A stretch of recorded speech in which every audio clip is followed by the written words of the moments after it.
Hello everyone, welcome to Quality by Genuites. I am Rakesh Jani. I have cleared JRF in 2022 and now I am a PhD third year student in the Center for Political Studies in JNU. Uh, Today we are going to read about comprehension. UGC net paper 1 के अंदर comprehension एक unit है जिससे 5 सवाल पूछे जाते हैं। तो आज हम इस यूनिट के बारे में पढ़ने वाले हैं, कॉम्प्रिहेंशन के बारे में।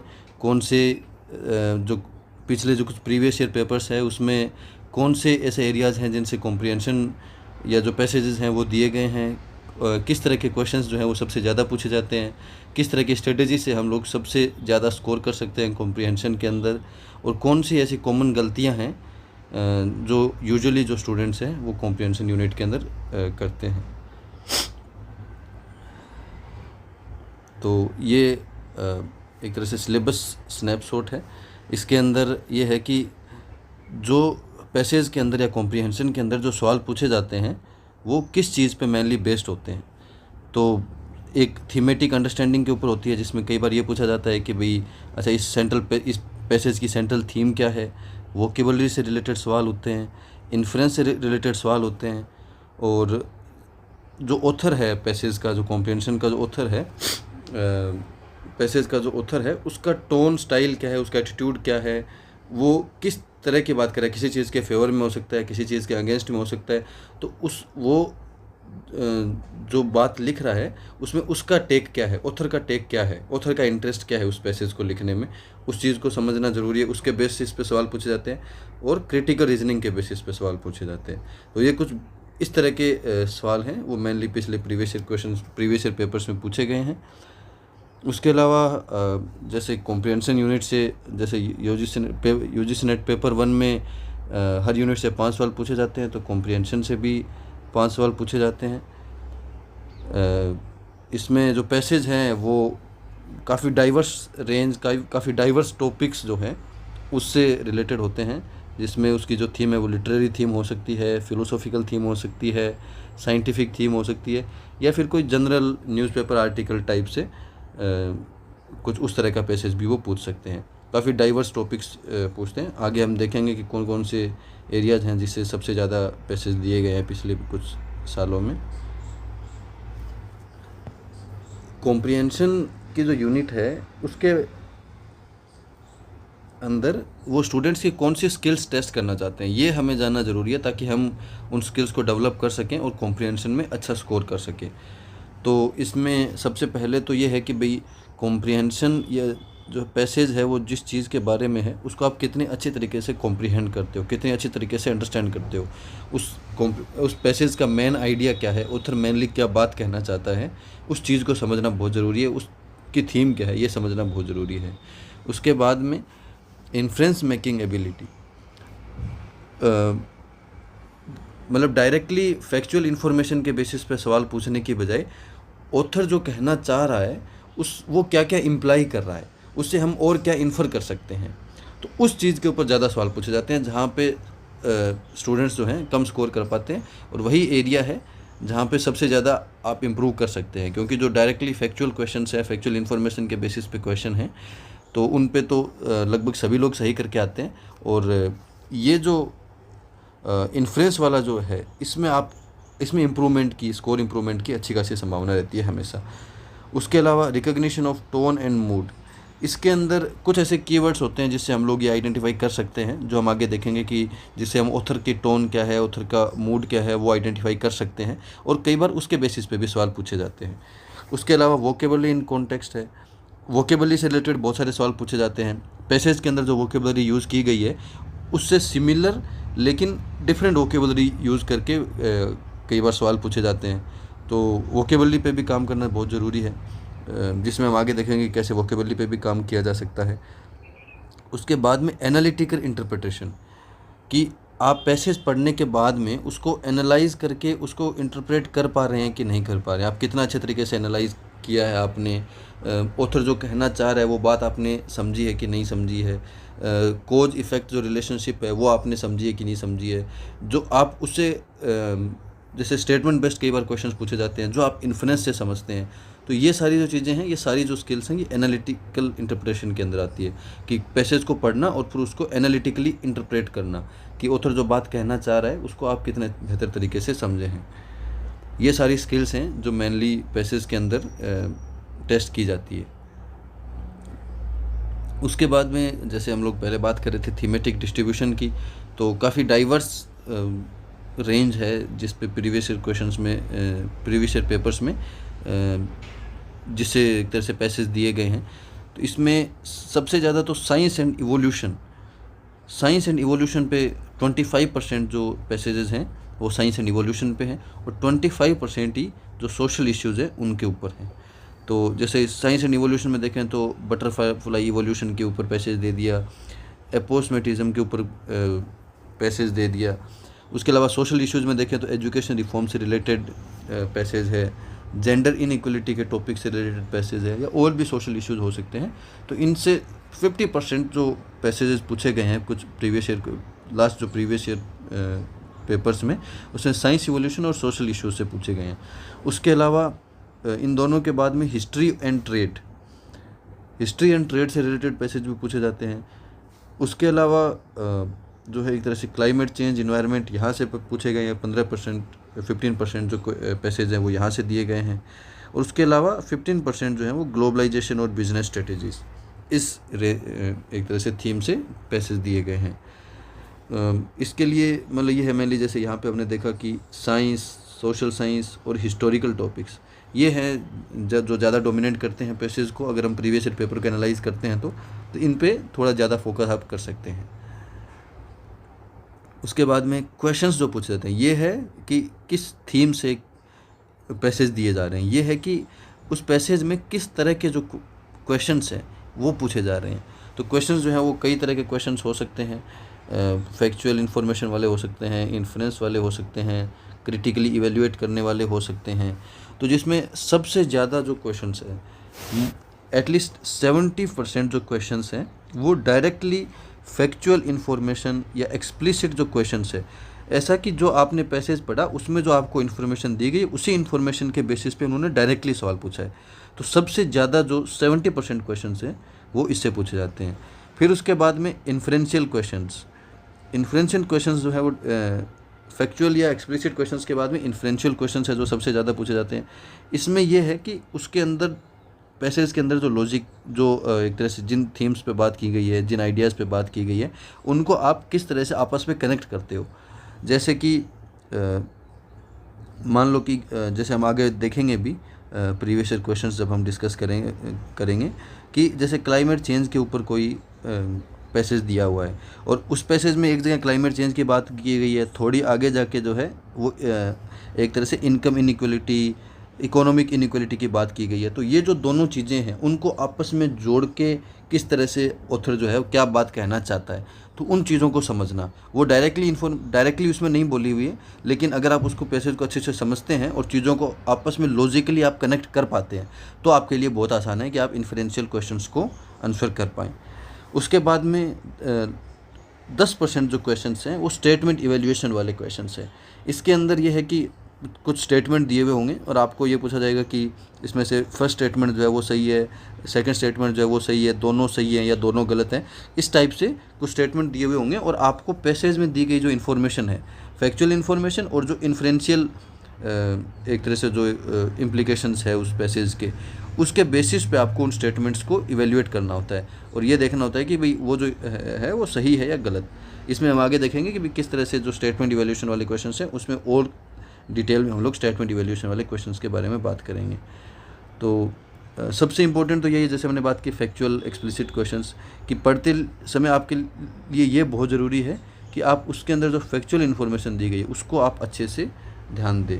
फैक्चुअल जो डिटेल्स हैं उन पे पूरा ध्यान देना आपको ज़रूरी है।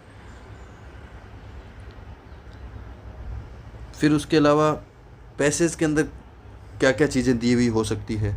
पैसेज के अंदर काफ़ी सारी चीज़ों पे बात हो सकती है, जिसमें सबसे पहले ये है कि पैसेज में कोई भी नई चीज़ या जिस चीज़ के भी बारे में पैसेज है उसकी डेफिनेशन के बारे में या किसी भी चीज़ की को डिफ़ाइन किया हुआ हो सकता है।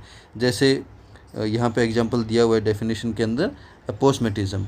कोई पैसेज है जो अपोस्मेटिज्म के बारे में है, उसमें डिफ़ाइन किया गया है। तो कई बार डेफिनेशन से सवाल पूछते हैं, तो जिसमें जो डेफिनेशन है उसके अंदर जो इन्फॉर्मेशन दी गई है उसको एकदम अच्छे से कैच करना बहुत ज़रूरी है, उसके ऊपर भी सवाल पूछे जाते हैं। दूसरा जो है कॉन्ट्रास्ट, दो चीज़ों के बारे में बात हो सकती है, जैसे यहाँ पे कंपैरिजन दिया हुआ है, कंपैरिजन और कॉन्ट्रास्ट जो है वो एक तरह से देखें तो एक जैसे ही हैं, कंपैरिजन से ही कॉन्ट्रास्ट बनता है। तो जैसे कोई पैसेज है वो कई सारी चीज़ों के बारे में बात करता है और उनके कंपैरिजन की बात करता है, कैसे जो दो चीज़ें हैं वो एक दूसरे से अलग हैं। जैसे कोई पैसेज है वो बटरफ्लाइज और मोथ्स के बारे में है, तो उन दोनों के अंदर क्या डिफरेंसेस हैं, उसके ऊपर वो बात कर सकते हैं, उनका क्या कंपैरिजन है, और उस कंपैरिजन के बेसिस पे आपसे सवाल पूछे जा सकते हैं। फिर उसके बाद में कोज एंड इफेक्ट रिलेशनशिप, जैसे क्लाइमेट चेंज और इकोनॉमिक डिस्पैरिटीज़, जो हम लोग बात कर रहे थे क्लाइमेट चेंज और इकोनॉमिक इनइक्वालिटी की, तो मतलब पैसेज के अंदर कोज इफेक्ट रिलेशनशिप बनाई हुई हो सकती है। कोई एक चीज़ है जिसको कोज बताया हो सकता है, दूसरी चीज़ है उसको पहली चीज़ का इफ़ेक्ट बताया हुआ हो सकता है। तो ये कोज और इफ़ेक्ट वो की पहचान करना, उसको आइडेंटिफाई करना, ये बहुत इंपॉर्टेंट है और इसके बेसिस पे भी कई बार सवाल पूछे जाते हैं। उसके अलावा पैसेज के अंदर डेट्स इवेंट्स दी हुई हो सकती है, जो एक तरह से फैक्चुअल इन्फॉर्मेशन है और उसके बेसिस पे सवाल पूछे जा सकते हैं। लेकिन इसमें भी फैक्चुअल मतलब बिल्कुल सिंपली सवाल पूछने की बजाय कई सारी चीज़ें दी हुई होती हैं, कई सारी डेट्स, कई सारी इवेंट्स को डिस्कस किया हुआ होता है और उसके ऊपर फिर सवाल पूछे जाते हैं। तो कई बार अगर हम फैक्चुअल इन्फॉर्मेशन को अच्छे से ध्यान ना दें तो कई बार हम इस तरह के डायरेक्टली जो फैक्ट बेस्ड क्वेश्चंस है उनको भी हम लोग गलत कर देते हैं। तो जो फैक्चुअल इन्फॉर्मेशन है उसको भी अच्छे से एक तरह से ध्यान देना उस पर ज़रूरी है। उसके अलावा जो लिस्ट है उसके ऊपर भी कई सारी चीज़ों की लिस्ट हो सकती है, उसके बारे में भी सवाल पूछा जा सकता है। कोई नई चीज़ ऐड की जा सकती है जो पैसेज के अंदर नहीं दी हुई है और इस तरह से गलत ऑप्शन बनाया जा सकता है। तो लिस्ट बेस्ड जो है वो क्वेश्चंस भी कई बार पूछी जाती हैं। तो ये सारे मतलब पैसेज के अंदर जब आप पैसेज पढ़ रहे हो तो आपको कौन सी चीज़ें हैं जिनको ध्यान देने की ज़रूरत है, ये जो स्लाइड है ये इस चीज़ के बारे में। जैसे उसमें डेफिनेशन जो दी हुई है उसको ध्यान से देखो, जो उसमें कंपैरिजन और जो कॉन्ट्रास्ट की बात की हुई है उस पर ध्यान देने की ज़रूरत है। जो कोज इफेक्ट रिलेशनशिप है कोई इस तरह की अगर पैसेज के अंदर बनाई हुई है तो उस पर ध्यान देने की ज़रूरत है। जो डेट्स इवेंट्स डिस्कस किए हुए हैं उसको ध्यान देने की ज़रूरत है। या फिर कोई कैटेगरीज, कोई एक तरह से क्लासिफिकेशन, कोई लिस्ट की बात जो की हुई है उसके ऊपर आपको ध्यान देने की ज़रूरत है जब भी आप पैसेज पढ़ते हैं। तो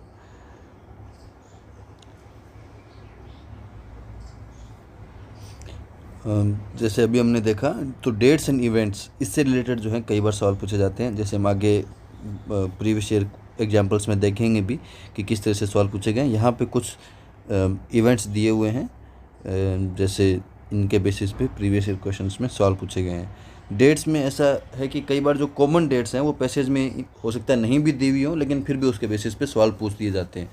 तो ओवरऑल जो आपका नॉलेज है हिस्टोरिकल इवेंट्स को लेके, डेट्स को लेके, वो भी कई बार इसके अंदर इम्पोर्टेंट होता है एक तरह से कॉम्प्रिहेंशन वाले पार्ट के लिए। उसके अलावा ये है कॉमन ट्रैप्स इन ऑप्शंस, कि भाई एग्जामिनर जब ऑप्शंस बनाते हैं कॉम्प्रिहेंशन के तो वो किस तरह से स्टूडेंट्स को फंसाने की कोशिश करते हैं और कौन सी ऐसी चीज़ें हैं जहाँ पे स्टूडेंट्स मोस्टली फंसते हैं। तो ये जैसे दिए हुए कि भाई अगर जो गलत ऑप्शंस है, गलत ऑप्शंस कौन से हैं उसको आप कैसे आइडेंटिफाई करेंगे, रॉन्ग ऑप्शंस को आप कैसे आइडेंटिफाई करेंगे। क्योंकि अगर आपने रॉन्ग ऑप्शंस आइडेंटिफाई कर लिए तो आप एलिमिनेशन मेथड से जो राइट ऑप्शन है, जो करेक्ट ऑप्शन है, उस पर आप पहुंच सकते हैं। तो कई बार जो है ऑप्शंस जो है उसमें अपोजिट स्टेटमेंट दे दिया जाता है, मतलब जो पैसेज है उसके अंदर कोई अलग इन्फॉर्मेशन दी गई है और जो ऑप्शन है उसमें एक अलग इन्फॉर्मेशन बना दी गई है। जैसे कि एक कोई पैसेज है जो बटरफ्लाई और मोथ्स दोनों के बारे में बात करता है, लेकिन जो इन्फॉर्मेशन एक तरह से जो फीचर बटरफ्लाई का बताया गया है ऑप्शन में, वही जो एक तरह से फीचर है वो मोथ्स का बता दिया गया। तो इस तरह से उन्होंने गलत ऑप्शन बना दिया। तो इस तरह से जो एक तरह से ये मेनली फैक्चुअल इन्फॉर्मेशन के बेसिस पे होता है कि कई सारी चीज़ों के बारे में बात की गई होती है और एक का जो फीचर है वो दूसरी चीज़ पे एक तरह से उसको दिखा के और उसका ऑप्शन क्रिएट कर दिया जाता है। तो इस तरह से अपोजिट स्टेटमेंट या अपोजिट जो रॉन्ग ऑप्शन है वो एक तरह से बनाया जाता है। उसके बाद में अनरिलेटेड कंसेप्ट्स या फिर एक तरह से जो इस तरह की मतलब जो उस पैसेज के अंदर जिस तरह की बात की गई है उससे बिल्कुल अपोजिट बात कर दी। जैसे कोई पैसेज है जो डे लाइट सेविंग की बात करता है, अब उसके अंदर डे लाइट सेविंग की बात करता है, अब पैसेज के अंदर ये बात की गई है कि एक तरह से जो डे लाइट सेविंग है उसका संबंध जो है स्टैगर्ड आवर्स से है, मतलब कि उसमें यूनिफॉर्म वर्क आवर्स नहीं है किसी भी नेशनल या रीजनल लेवल पे। जैसे 9 to 5 के बजाय जो है कहीं किसी जगह जो है 9 to 12 है, फिर बाद में है किसी में आगे पीछे है, तो ये एक यूनिफॉर्म वर्क आवर्स नहीं है जिसमें 9 to 5 जैसे हम लोग बोलते हैं। तो ऐसा 9 to 5 जैसी कोई चीज़ नहीं है जो सब जगह कॉमन हो, किसी में सुबह है, किसी में शाम में है, किसी में नाइट शिफ्ट है। तो इससे जो है ये डे लाइट सेविंग का कंसेप्ट जो है ये स्टैगर्ड आवर से संबंधित है, लेकिन जो ऑप्शन बनाया उसमें जो डे लाइट सेविंग है उसको यूनिफॉर्म वर्क आवर से जोड़ दिया गया।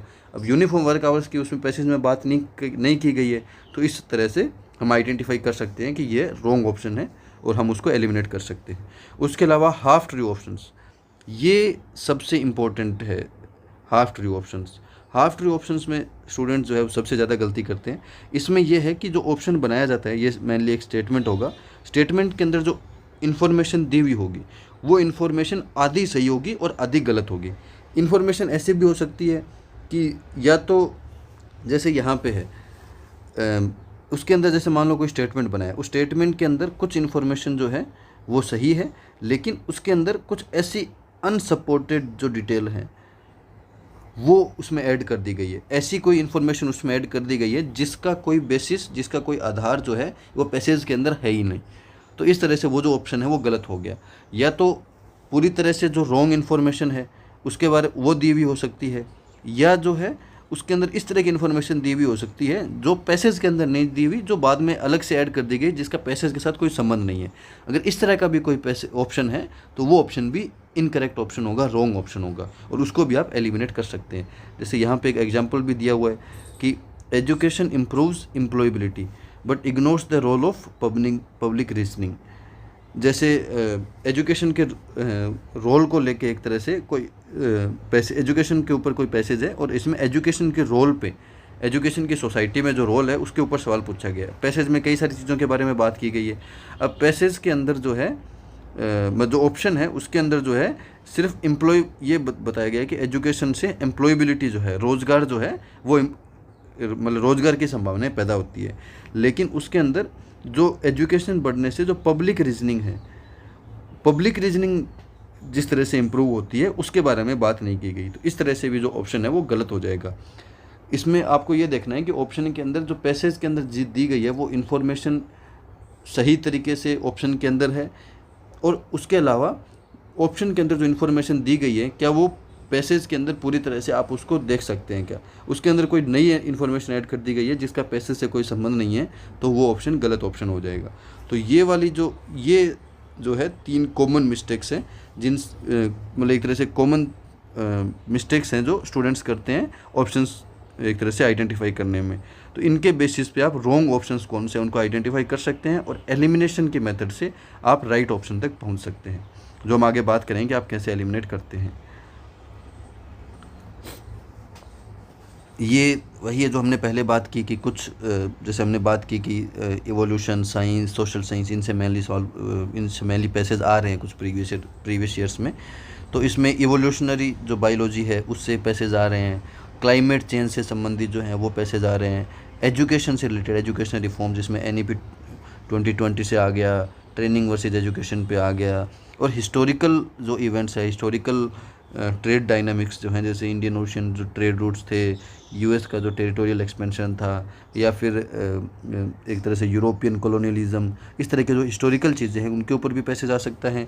पॉलिसी बेस्ड जैसे एजुकेशन वगैरह है मेनली, उसके ऊपर सवाल आ सकता है। क्लाइमेट चेंज हॉट टॉपिक है, उसके ऊपर सवाल आ सकता है। या फिर साइंस की जो थीम्स हैं जैसे इवोल्यूशनरी बायोलॉजी जिसमें बटरफ्लाइज का ओरिजिन, मोड्स का ओरिजिन, उनके क्या फीचर्स हैं, अपोस्मेटिज्म, उनके बारे में भी एक तरह से पैसेज दिए गए हैं। तो काफ़ी एक तरह से जो पैसेज हैं उनकी जो थीम है वो काफ़ी डाइवर्स है, रेंज जो है काफ़ी बड़ी है। तो एक तरह से ये बताता है कि आप कौन कौन सी थीम्स है जिनके बेसिस पे जिनको आप थोड़ा सा और अच्छे से टच कर सकते हैं ताकि आप कॉम्प्रिहेंशन में अच्छा स्कोर कर सकें। इसमें है कि जो कैंडिडेट्स हैं, जो यूजीसी नेट की तैयारी कर रहे हैं उनके लिए टेक अवेज़ क्या है, जो इम्पोर्टेंट टेक अवेज़ है, की टेक अवेज़ है, वो क्या है। जैसे ये हमने जो पीछे जो बात की है उन्हीं को एक तरह से फिर से यहाँ पे बताया गया है। तो जैसे हमने पहले बात की, फैक्चुअल डिटेल्स जो है वो बहुत इंपॉर्टेंट है। 70% जो क्वेश्चंस हैं वो फैक्चुअल डिटेल्स के बेसिस पे होते हैं। तो अगर आपने फैक्चुअल इन्फॉर्मेशन भी अच्छे से आप की पकड़ है, फैक्चुअल जो पैसेज के अंदर दी गई जो फैक्चुअल इन्फॉर्मेशन है उसको भी आप अगर अच्छे से समझ पा रहे हैं तो आपके कॉम्प्रिहेंशन के 70% जो क्वेश्चंस हैं, ये मान लीजिए कि 5 में से 3 जो क्वेश्चन हैं वो फैक्चुअल इन्फॉर्मेशन के बेसिस पे हैं। तो आप अगर फैक्चुअल इन्फॉर्मेशन भी तैयार करते हैं तो आपके 3 क्वेश्चन सही होना तो तय है। उसके बाद में स्टेटमेंट इवैल्यूएशन वाले, जैसे ट्रू और फॉल्स वाले जो मैंने बात की थी, जो हमने पहले ही बात की भी, रॉन्ग ऑप्शन कैसे हैं, उसको आप जो स्टेटमेंट इवैल्यूएशन वाले जो क्वेश्चंस है जिसमें कुछ स्टेटमेंट दिए हुए होंगे और जिसमें आपको ये पूछा होगा कि भी पहला स्टेटमेंट जो है वो सही ट्रू है, सेकंड फॉल्स है, दोनों सही हैं, दोनों फॉल्स है, इस टाइप से जो एक तरह से स्टेटमेंट इवैल्यूएशन वाले क्वेश्चंस हैं उनको एक तरह से अटेम्प्ट करने का, उन क्वेश्चंस को अटेम्प्ट करने का सबसे अच्छा जो तरीका है वो है एलिमिनेशन टैक्टिक्स। एलिमिनेशन टैक्टिक्स जो है उससे आप क्या करते हैं कि जो एक तरह से जो रॉन्ग ऑप्शन है उनको, जैसे टोटल जो है 4 ऑप्शन होंगे, 4 ऑप्शन में एक ऑप्शन सही होगा, बाकी 3 ऑप्शन गलत होंगे। तो जो स्टेटमेंट इवैल्यूएशन वाले क्वेश्चंस है उसमें आप क्या करते हैं कि जो 3 ऑप्शंस जो गलत हैं, मान लीजिए कि ये जो है ये सही ऑप्शन है, जो पहला ऑप्शन है ये सही ऑप्शन है, तो आप क्या करते हैं कि आपको पता नहीं है कौन सा ऑप्शन सही है, तो इसमें आपको जो भी ऑप्शन है वो आपको पता है कि जो ऑप्शन गलत हैं, तो आप उनको काटते हुए जाते हैं। और इस तरह से काटते काटते अगर आप 3 ऑप्शन काट देते हैं तो आप अल्टीमेटली आपके पास एक ही ऑप्शन बचता है जो सही होगा। तो ये एलिमिनेशन टैक्टिक्स है। इसके अंदर जैसे हमने पहले बात की कि आप गलत ऑप्शंस को कैसे आइडेंटिफाई कर सकते हैं, जैसे हमने यहाँ पे बात की कि गलत ऑप्शंस को आप कैसे आइडेंटिफाई कर सकते हैं, तो ये कुछ यहाँ पे हमने बात की कि भी गलत ऑप्शंस जो है वो किस हिसाब से जो एग्जामिनर है वो गलत ऑप्शंस बनाता है। तो अगर इस तरह से आप गलत ऑप्शंस को आइडेंटिफाई करते हैं तो उनके एलिमिनेशन के जो थ्रू है आप जो करेक्ट ऑप्शन है उस तक पहुंच सकते हैं। तो जो स्टेटमेंट इवैल्यूएशन वाले क्वेश्चंस है उनको अटेम्प्ट करने का ये सबसे बेस्ट तरीका होता है एलिमिनेशन टैक्टिक्स। या फिर स्टेटमेंट इवैल्यूएशन ज़रूरी भी नहीं है, उसके अलावा और भी जो है उनको भी आप एलिमिनेशन टैक्टिक्स के थ्रू जो है आप अटेम्प्ट कर सकते हैं। उसके अलावा हाई फ्रीक्वेंसी जो थीम्स हैं उनको आप रिवाइज कर सकते हैं। जैसे हमने बात की क्लाइमेट चेंज पे पैसेज आ रहे हैं, हिस्टोरिकल इवेंट्स, हिस्टोरिकल ट्रेड उस पे क्वेश्चंस आ रहे हैं, एजुकेशन पे क्वेश्चंस आ रहे हैं।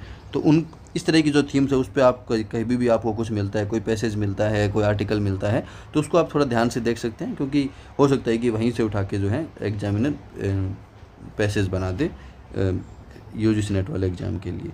लेकिन ज़रूरी भी नहीं है कि जो पैसेज आएगा वो इन्हीं थीम से ही आएगा, उसके अलावा वो किसी भी थीम से दिया सकते हैं। ये सिर्फ प्रीवियस ईयर जो कुछ पेपर्स हैं उसमें एक तरह से आइडेंटिफाई किया है कि उसमें ये जो कुछ थीम्स हैं ये ज़्यादा कॉमन थीम्स हैं। हालांकि इनके अलावा भी इनके इतर भी जो है कई बार एग्ज़ाम के अंदर पैसेज आए हैं। उसके अलावा जो डेफिनेशन है, जो कॉन्ट्रास्ट है, जैसे हमने पहले बात की कि कॉज एंड इफ़ेक्ट, जैसे इसमें एक कॉज एंड इफ़ेक्ट और लिख लीजिए, कॉज और इफ़ेक्ट।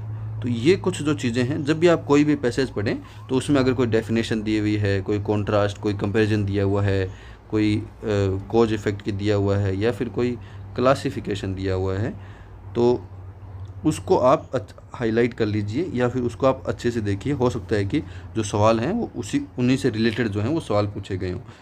तो ये कुछ एक तरह से जो कैंडिडेट हैं वो उनके लिए की टेक हो जाए कि जब भी आप कोई पैसेज पढ़ें तो आप उनको किस तरह से पढ़ सकते हैं। कोई भी आप